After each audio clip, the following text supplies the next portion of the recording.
ఈ కిలిగోపురం ద్వారం నుండి ముందుకు వెళ్తుంటే మనకు కుడివైపున గోపురం లోపలి గోడ మీద నాట్య భంగిమలో ఉన్న మోహిని ప్రతిమ కనిపిస్తుంది. మోహినికి ఒక నమస్కారం చేస్తూ మనలోని అరిషడ్వర్గాలను తొలగించమని ప్రార్థించి ముందుకు నడవాలి.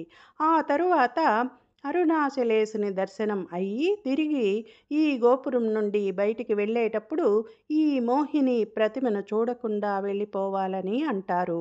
బహుశా మోహ పాశాలకు అతీతమైన మానసిక స్థితికి చేరుకొమ్మని, స్థితప్రజ్ఞత కలిగి ఉండమని దీని అంతరార్థముగా మనకు బోధపడుతుంది.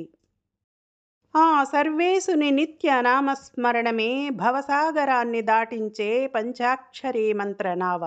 కాబట్టి అందరం త్రికరణ శుద్ధితో ఓం నమః శివాయ అనే శివనామస్మరణ చేస్తూ ముందుకు సాగుదాం రండి.